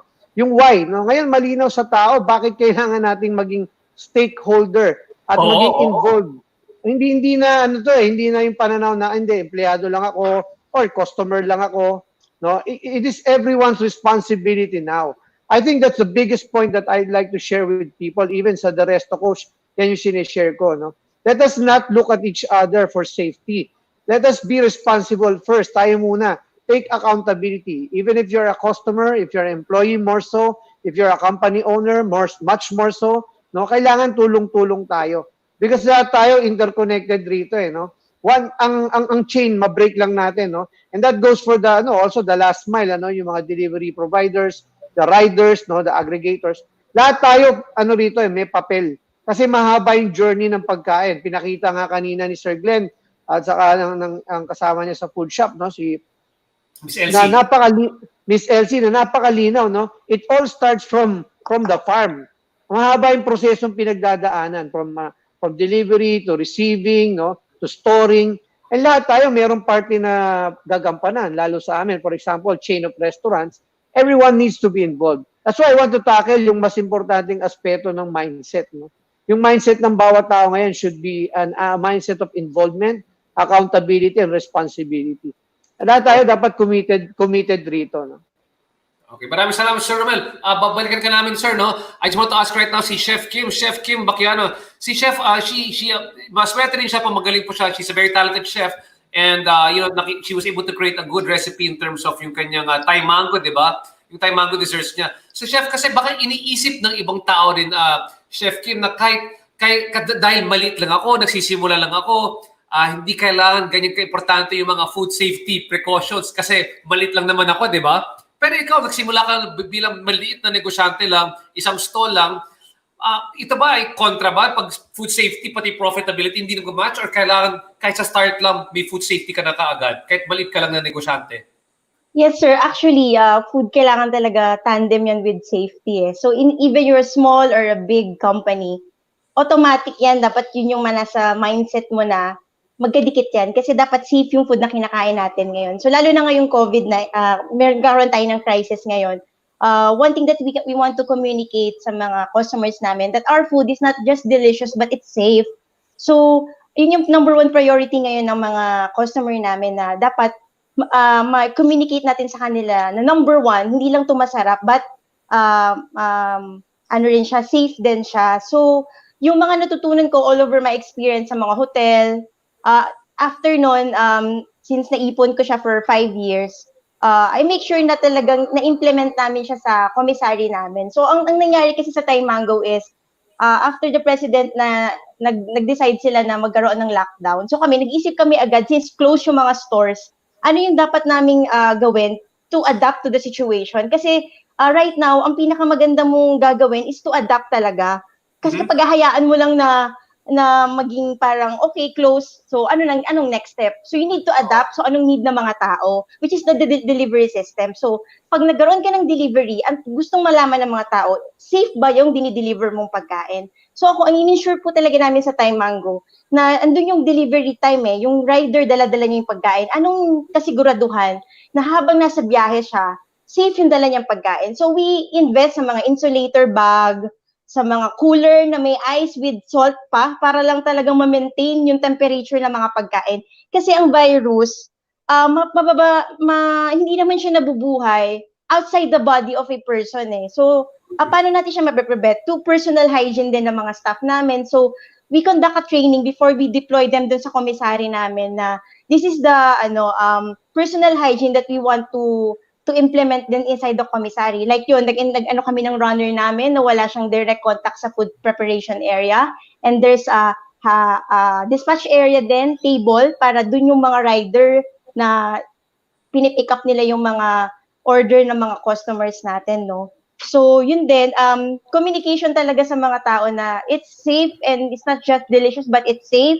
And also, we practice talaga yung mga protocols na maging food safety culture siya. Kasi if just sa mind lang lahat ito, parang nonsense lang if we don't practice it. So, as a encouragement ko lang din po sa mga gustong mag-start ngayon ng mga business nila, small business, huwag nating i-neglect yon kasi health pa rin talaga yung importante talaga. Pag kumain tayo ng pagkain, dapat safe ito. So, wag nating i-set aside yun. Dapat yun pa yung number one priority more than the taste itself. Ayun po. Chef Kim, so ibig sabihin, kahit maliit kang negosyante, kaya mo rin mag-implement ng mga food safety. Hindi naman tataas yung cost ninyo pag sa food safety. Tama ba ako? Hindi kailangan tumaas yung cost ninyo. No, sir, kasi it's more on mindset at parang ano mo yung mga staff mo that they have the ownership na kailangan magka-produce ako ng isang pagkain na safe kainin. So parang you don't need to buy expensive equipment para lang magkaroon ka ng food safety dun sa food preparation area mo. It's more on training, educating them, let them know yung value ng ginagawa nila, but they need to, bakit kailangan nilang magsuot ng mask, bakit kailangan nilang mag-sanitize, that we have this timer sa loob ng commissary namin every 30 minutes, we have timer, lahat sabay-sabay maghuhugas ng kamay. So parang habit na siya, ginagawa namin siyang long term na, hindi lang siya yung mindset namin na, ay, COVID lang.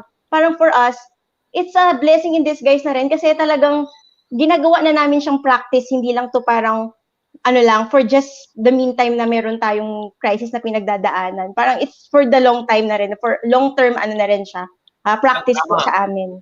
Yan yung sinasabi ni Food Shop, yan rin yung sinasabi ng Nutrition Food Service, hindi lang to gagawin dahil may crisis lang. Dapat kahit crisis o wala man crisis, dapat ito yung dapat ginagawa because kung may COVID man or walang COVID, you should be assured that it was safe because you had a culture of safety na educate lahat ng mga tao, di ba? Balik mo tayo kay Sir Romel. Sir Romel, I know earlier on na we talked about let's keep both Chef Romel here and Kim. We talked about earlier on personally how you were able to do it in the store, no? Yung safety protocols ninyo. Kanina si Chef Kim discussed about the delivery protocols. Kayo naman po, because you're a bit larger than Chef Kim, how are you handling delivery protocols po sa inyo? Well, yung setup ng tindahan was designed for contactless, no? Even sabi nga nabanggit na rin kanina, no? Of course, it should be designed for when people enter the store, there's a maximum number of people so that iba-iba kasing layout ng mga tindahan. So we have to personally assist yung mga natin, no? Yung operations head namin goes around the stores to personally assist yung mga tindahan prior to reopening, to make sure that the protocols are followed with regards to physical distancing. They're being trained online also, all the employees. May checklist tayo, no? Reopening checklist na lahat ng mga safety protocols, lahat ng mga training certifications before opening the store, kailangan pagdaanan muna, no? And again, as I mentioned earlier, everyone needs to be certified. No, ilan lang naman ang tao kasi nag-streamline nga tayo ng menu, nag-streamline tayo ng operation, so mas madali siya, but now it has to be done online. No? Minimize din kasi natin yung exposure ng mga tao na nag-move from store to store kasi importante rin yun, no? Na ma-minimize natin yun. One thing that's important, yung pagpasok ng tao sa tindahan, no? Riders are required to sanitize their hands, no? When they enter the store, they are required to have physical distancing. Nilalapag yung pagkain, iiwan tami sinabi ni Chef kanina, merong expediter, may runner, ilalagay doon, aalis, saka lang lalapit yung yung delivery rider. No, napakahalaga nun. And when of course yung ina-encourage natin yung contactless payment, meaning yung payment through card to advance payment, bank account bank transfers, no, lahat ng forms ng contactless payment kasi pag nagbayad ng cash, just another handling rin yun, no, concern. So meron kang box, nakalagay doon yung bag, plastic bag, doon ilalagay ng guest ng customer yung bayad, and so on and so forth. So maraming mga procedural, kaya kailangan yung training and certification is in place, no? Not only for our people, but also in a way, no, pati mga customers. Sanay na sila ngayon yung mga nagte-take out, that tiniscan sila before they enter the store, nag-sanitize ng kamay, we provide them sanitizers, and then they know the sequence, no? Pag maximum na yung number sa loob ng tindahan, they have to queue up outside, meron ding physical distancing yung mga upuan na nakaset up sa labas ng tindahan. So it's everyone getting used to the protocols for everyone's safety. Maraming salamat, Romel, and of course, Chef Kim. We'll have you guys again, no? But ngayon, can I please call back? Can you please stay with us here? Let's bring on board also si Chef Tatong, no? Because this also has to do a lot with how we're starting to pivot mga restaurants natin. Because right now, I guess, yung lagi namin sinasabi yung word na pivot, alam bang ibig sabihin ng pivot? Kasi ngayon, alam natin na ito yung new business normal. Baka hindi masyado kakain yung mga tao sa mga restaurant natin. That delivery might have to become, takeout and delivery might become the new protocol for some time to come. Paano bumabago ngayon yung mga negosyo natin, Chef Tato? Like for you, how are you re-envisioning yung negosyo mo in this yung tinatawag niya new normal? Right now, we're transitioning into going to like a commissary setup where we can use the restaurant as a storefront and expand our kitchen so that we can go into food delivery and takeout and all that, but also go into the frozen goods category and all that. And if you look right now, there are a lot of emerging kasi na mga entrepreneurs right now, na home-based entrepreneurs na who will benefit a lot from this training. Kasi ako, aside from doing the restaurants, I'm also really into the training and into the education, especially for my consultancy clients. So what we're doing now is really helping them appreciate the situation, no? Educating them on the scenarios, the possible scenarios if medyo you do not follow the protocols for food safety. So personally kami, we're preparing like training materials also to be able to share to a lot of other restaurants. So ganun yung ginagawa ko ngayon. It's both on my own personal businesses and also on the education aspect. Kasi I think I can also use my network right now to be able to educate people about all this. Okay. So really, it's yung nakikita ko kayo, kasi ako isang entrepreneur, di ba? Dapat tayo ngayon mag-adjust sa situation or yung resilient yung mindset. Kung kunyari ngayon, hindi, pare pa rin, you're still selling food, but then since it's just a matter of how do you deliver the food right now, ano gagawin mo ngayon? Number one is, kung hindi pwede na maging restaurant yung store mo, maging mas commissary. At gandahin mo nila yung delivery experience or kung nung maiuwi nila galing sa inyo, di ba? Tama ba ako dyan? Yeah, and also it's about streamlining your product line, especially like for us when we were running a restaurant na medyo semi-fine dining, medyo malawak din kasi yung repertoire of items mo. Sobrang daming items. Right now, you have to choose the real winners kasi you can keep a very big inventory. There's a problem in the supply chain. You don't want to be dealing with too many suppliers because you want to be sure of the integrity of the products that reach you. So it's really like it's a time to specialize. Parang leaner is meaner right now. So what we do right now is things that we cannot be really good at. We say, sige, iba na lang magnegosyo ng ganyan. No? Ito na lang sa akin because I'm good at this. My efficiencies are more suitable to this kind of product. So parang nangyari, naghahati-hati na tayo ng market ngayon and we don't try to parang eat the entire parang food chain, di ba, by monopolizing all the products. Thanks so much, Chef Tato. That's really great insight. And I also want to get some feedback also from both from Romel and Chef Kim. No, we were talking about re-envisioning in the new normal. So sa kay Chef Tato, streamlining the menu is very important. But at the same time, aside from streamlining the menu, it's also turning things into parang commissary na setup because negosyo pa rin yan. Repurposing na naman yan, di ba? Entrepreneur tayo. Magaling tayo magkumambyo. So Roman, paano naman kayo? Anong ginagawa niyo to prepare for this new normal situation? Anong ginagawa ng Wings and Things?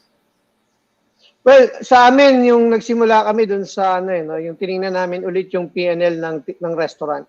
Kasi you have to determine a new break-even. Given all tanggapin mo na, sabi ko nga, understand, accept, and appreciate the new normal. No? So part of it is understanding kung ano yung magiging profit and loss statement na pro forma mo, given all the adjusted rent, the lower, the streamlined operations.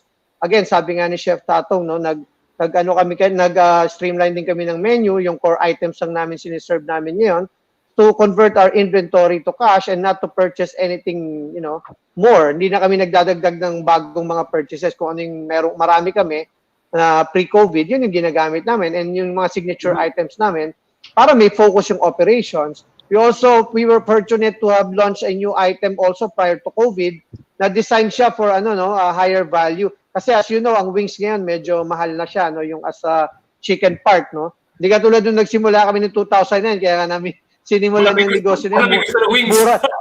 Murang wings dati, pero ngayon iba na. So we introduce a new entry-level product where people can still enjoy the flavors, pero ibang cut lang siya ng chicken. So yung mga ganun, you have to adjust. So having said that, you have to revisit your food cost, your labor cost, no, and rental, no. You have to project your rental. So sa malls merong adjustment, but unfortunately sa mga outside of the malls hindi ganun kabilis ang nagiging response ng mga ng mga lessors.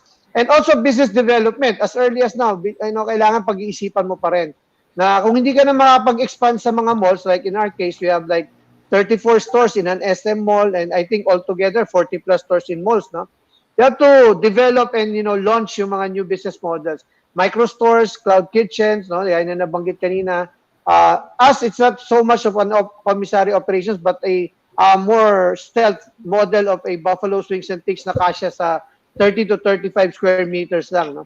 Yung mga ganon, no. So modification, adjustments, para you can adapt with agility. Ang importante siguro na take away dun sa sinabi ko is you have to determine your break even.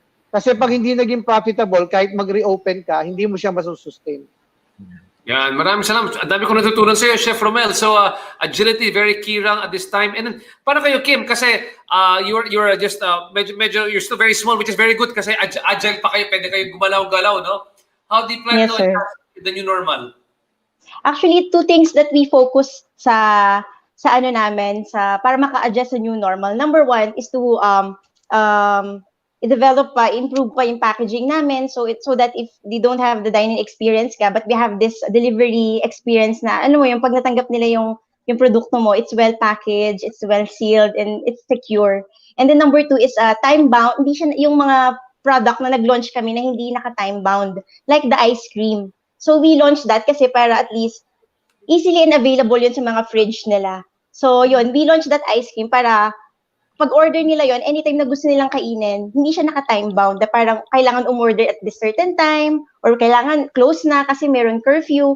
So nag-isip kami ng isang product na available anytime sa mga fridge nila. So we come up with the ice cream, homemade ice cream na naka-line up pa rin sa Thai Mango namin since our Thai Mango, di ba? It's well known to be a homemade ice cream on top. So ang ginawa namin, since dati pa, last year, ang dami na nagre-request na magkaroon ng na parang pint or gallon. So parang nakita ko yung opportunity na this is the best time to launch it para at least hindi naka-time bound yung mga tao sa pag-order nila.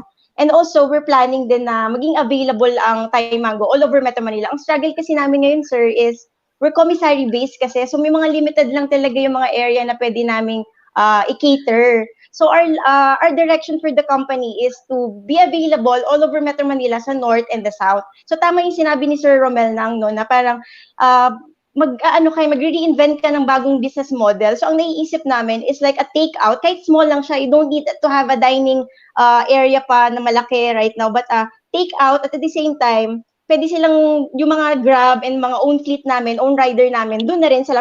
Parang dalawang location yung pinaplano namin. Isa sa north and isa sa south para buong Metro Manila. Pag naisip nila na available kaya ang Thai Mango sa ganitong parang wala nang ganung hesitation na parang available kami all over Metro Manila. Yun yung pinaka-direction namin ngayon. And we continuously doing the R&D sa mga available like yung mga sauce namin, pad Thai sauce. Soon magkakaroon na yan sa mga bottle para every time na nagki-crave sila, magkakaroon sila ng chance to cook doon sa mga bahay po nila na hindi na kailangan antayin yung mga delivery. It's like a time, hindi naka-time bound. Yun yung sa mga direction namin. Expansion for all over Metro Manila na available kami and yung mga product na hindi naka-time bound. Yun, sir. Fantastic. O makakatulong dyan yung Mercato dyan as we also pivot and create cloud kitchens all over the Metro Manila. We're going to invite mga Mercato brands and non-Mercato brands to join us para lumaki tayo lahat. We have to all grow our business right na lahat tayo magpipivot. Ito pa panahon po ng co-optation, makatrabaho yung mga restaurants ngayon para we can survive and thrive in the new normal.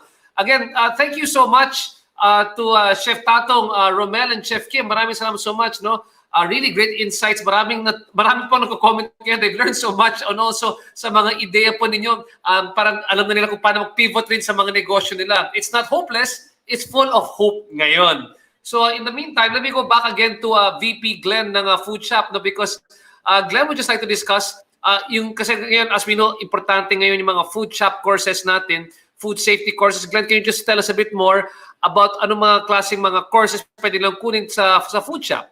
Okay, so first, nakakatuwa, no, from our food business owner or yung mga chef natin ngayon, nanggagaling sa kanila na this is really very important yung food safety. And this is not an additional cost, but let's say, for example, can save us with or without pandemic. Then with food shop, so even before pa yung pandemic natin, we're offering courses. As we mentioned, training is very important talaga, yung awareness natin. And in order for us to help yung mga food establishment natin to comply with the requirement of the Food Safety Act, so we have the Food Safety Training and Examination System, and yung tinatawag nating FSTES. And just to mention the value of this Food Safety Training and Examination System, this is actually accredited internationally and here in the Philippines local. So we have the US American National Standards Institute, so accreditation. This is actually the first certificate program accredited by US standard through ANSI. Then we also have our Highfield International Accreditation, and DepEd accredited din yung program natin, and of course, recognized by the Department of Health. So yung food safety training and examination system natin consists of the following courses. So we have level 1 to level 4. So the first one, level 1, we have Food Shop Foundations of Food Safety. This is actually a Tagalog food safety simplified because our idea is to deliver the food safety training sa lahat ng food handlers natin. Let's say, for example, yung mga kitchen helpers natin, yung mga steward natin. So we actually developed this training para mas madali nilang masundan. Because first step, they need to understand. Then second, they need to apply. So we really need to simplify things for our food handlers. Then for level 2, so we have our food shop, basic food safety for food handlers. This is for all. Let's say, for example, our wait staff, our kitchen staff, and yung mga support staff natin in our restaurant. So they need to have this basic training as mentioned then with our Food Safety Act or the RA 10611. And for the level 3, so we have HACCP principles and practice. This is designed for team leaders, mga supervisors, managers, or yung mga business owner na magpo-proceed to a higher course na food safety compliance officer. So as mentioned by Elsie a while ago, so we have our requirement from the Food Safety Act for food safety compliance officer. Para let's say, for example, we already have the training, there's this person or technical person to oversee the implementation.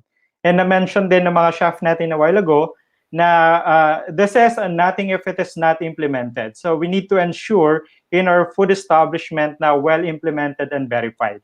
And good thing with our courses, we included food business guides or guidelines to prevent yung spread ng COVID-19. Kasi as we all know, food service establishment now or mga food business are at high risk para sa spread ng COVID-19 natin. Okay?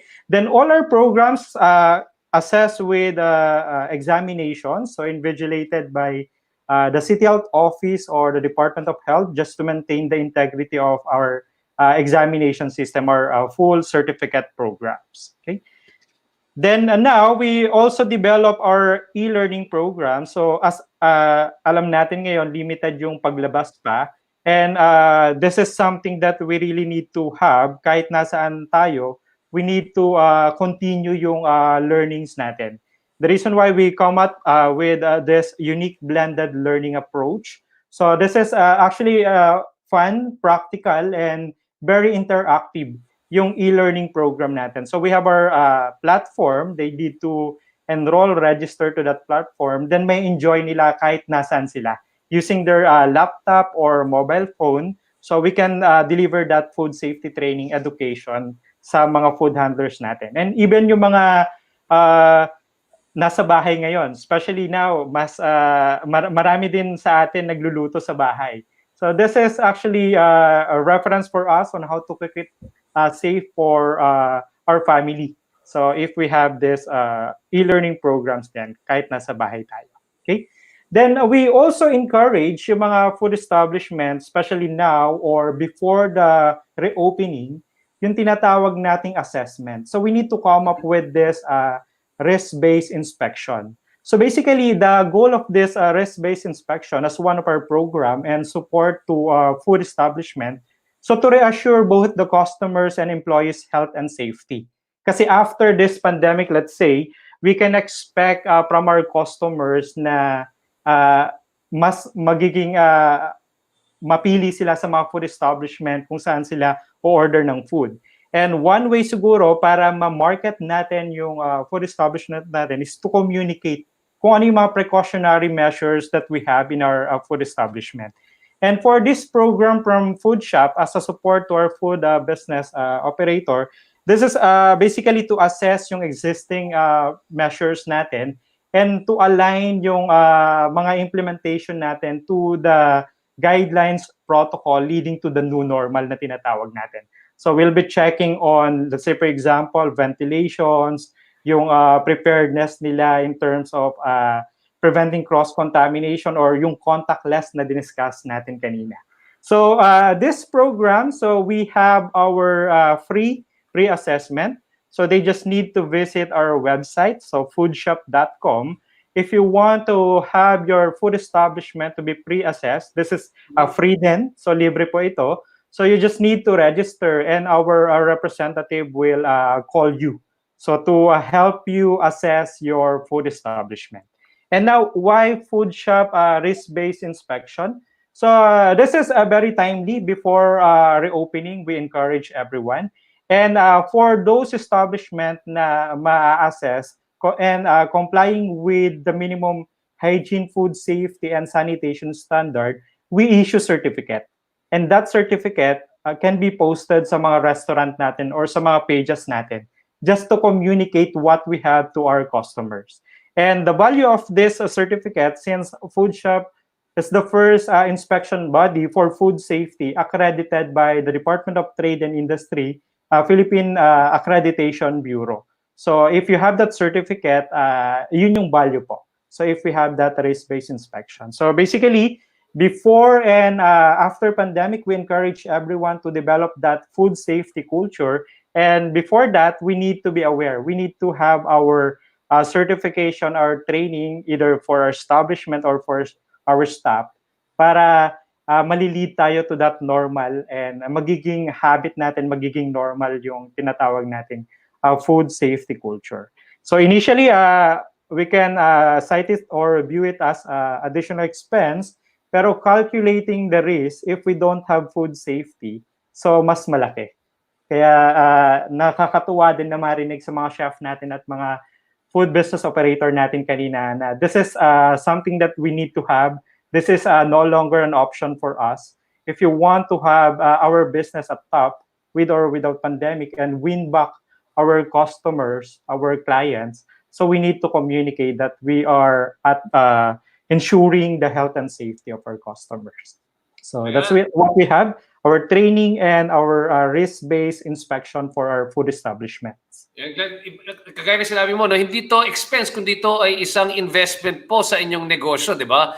At alam mo na natin ngayon na safety might be one of your biggest selling points, marketing points ng mga restaurant. At pag nakita nila sa labas na may food shop certification, that will be very, very good now for the restaurants. And just to remind people lang right now, no, pag nakikinig pa kayo dito, please stay up to the end. We will be giving out free courses, online free food safety modules to the people listening to the program. So makakakuha po kayo, but you have to stay up to the end of the program. We will announce yung mechanics po. And if you're also a Mercato food vendor at nakikinig po kayo dito ngayon, you can also apply to be part of the program to get your free food safety training. At gusto ko lang ipaalala sa lahat po na nakikinig dito ngayon, please like the NutriAsia food service page. Marami kayong makukuha mga bagong information, especially you can also get more information. Yung slides po kanina po na lumabas, or if you need new information on food safety management and protocols, you can also get that over there as well. Now, so please make sure to like the NutriAsia Food Service FB page and show some love po sa ating mga nagsalito ngayong hapon na ito. Now, with that, no, just a couple of things, ma'am. Can I just bring back si Ma'am Leia? Ma'am Leia, I know kanina pa pinapag-usapan na makakatulong tayo sa ating mga food entrepreneurs during this new normal, sa ating mga Mercato Academy food entrepreneurs, sa mga nakikinig mga entrepreneurs ngayon, mga bounce back entrepreneurs. Paano po makakatulong po yung NutriAsia at Food Shop po? Yes. Thank you, RJ. No, as part of our advocacy in championing the Filipino entrepreneurs and helping everyone bounce back during this time of the new normal, NutriAsia Food Service will be offering for free yung Food Shop Level 2 certification course to the first 20 individuals who will message us in our Facebook account, NutriAsia Food Service. No, so. Ayan. Again, may I repeat it? It's a free course on Food Shop Level 2 for the first 20 individuals, and you have to go and log into our NutriAsia Food Service Facebook page. So that's the first thing, RJ, no?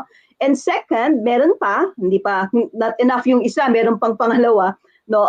Yes. We will also be offering to those who cannot make it to the top 20, we will also be offering a 40% discount on this Food Shop Level 2 course, courtesy of Food Shop. So again, that's a really good, effective learning and education tool. No, it's a 40% discount on the Level 2 Food Shop course. So again, it can be availed up through our NutriAsia Food Service Facebook page.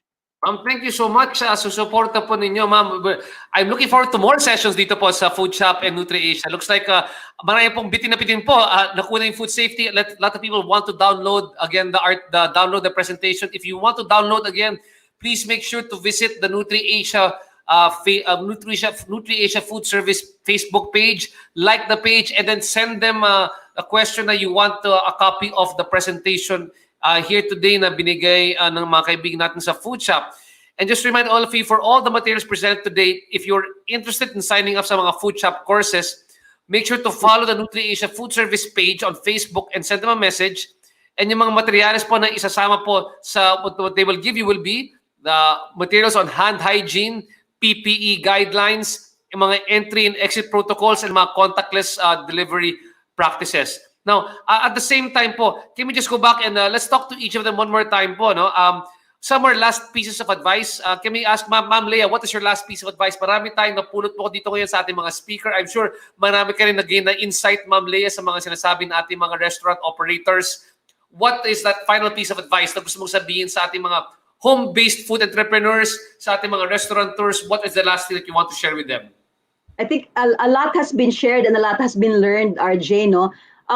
Siguro ang reminder is, sabi nga nila Elsie kanina ni Chef Tatong, a certification is not useful if it's not practiced. So ang reminder sa ating entrepreneurs, let's practice what we learn. And when we practice, it will become a habit. Ayan. Maraming salamat, Miss Leia Barin, Group Head ng NutriAsia Food Service.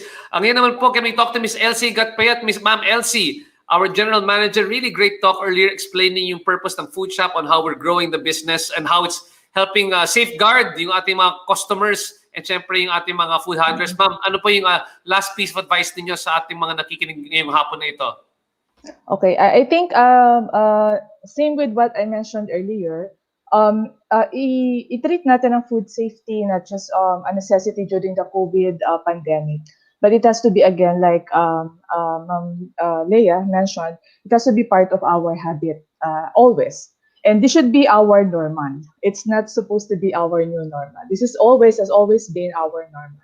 So This is we get normal. it, and I believe Lagi kaya normal. natin lahat. Yeah, ma'am. Actually, Dapat- medyo ngayon, normal na talaga tayo ngayon. Ito na talaga yung pinaka-normal natin. And Ayan this po. is what we should be doing, yes. Again, thank you so much, Ms. Elsie Gatpayat, General Manager po ng Food Shop. And then, of course, we've heard from Mr. Glenn. Sir Glenn, ano pang gusto mong idagdag po sa ating mga nakikinig po dito ngayon? So just an advice for our food establishment, we need to come up with our measures talaga na proactive siya, other than reactive.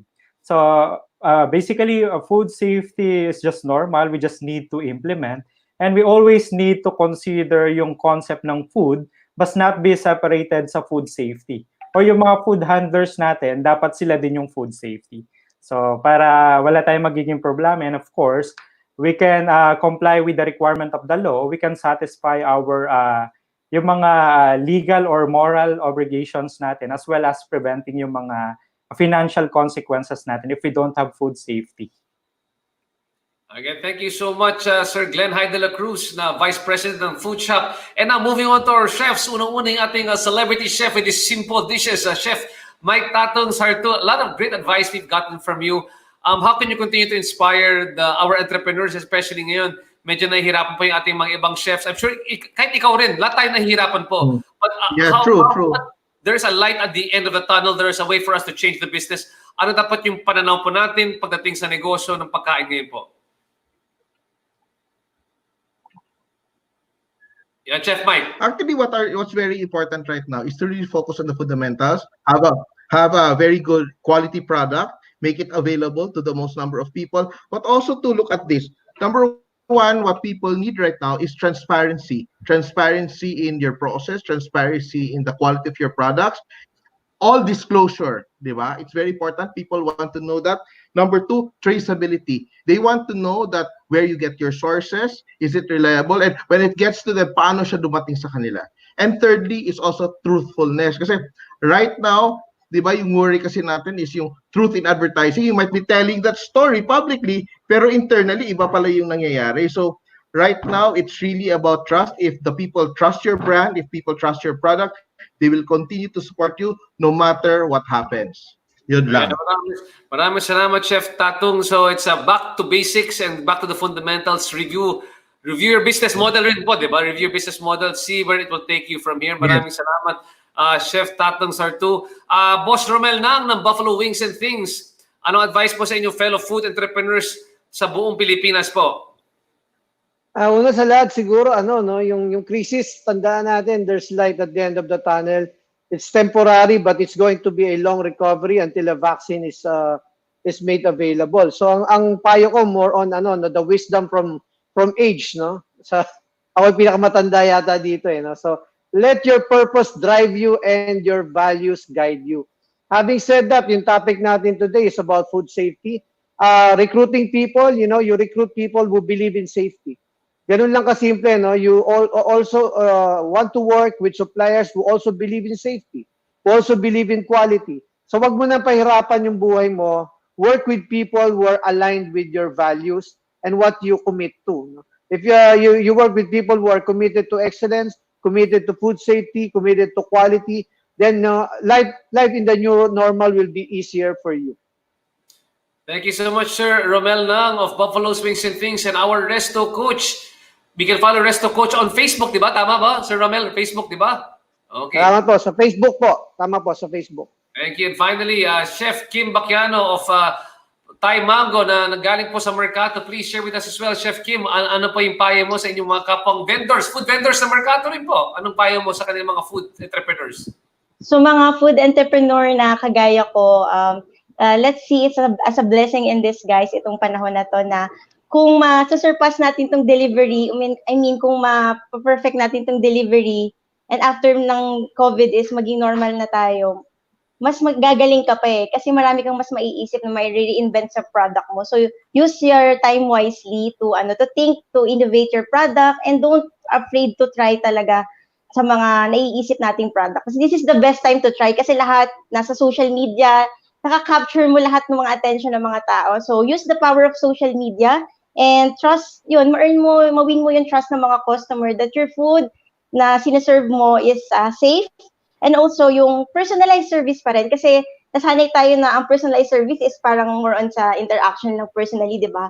Pero you can do it through delivery then, like calling them and how's the order. And actually, yung mga regular customer namin, we're sending them free sticky rice to they feel na parang they're valued na si Thai Mango na naisip ako kasi lagi akong umu-order sa kanya. So yung mga ganun po, you think out of the box din talaga na adapt to the situation. There's always a blessing in every situation. There's always an opportunity and lagi mo lang makikita yung need. Ano ba yung need natin ngayon? And that's basic necessity. And that is food.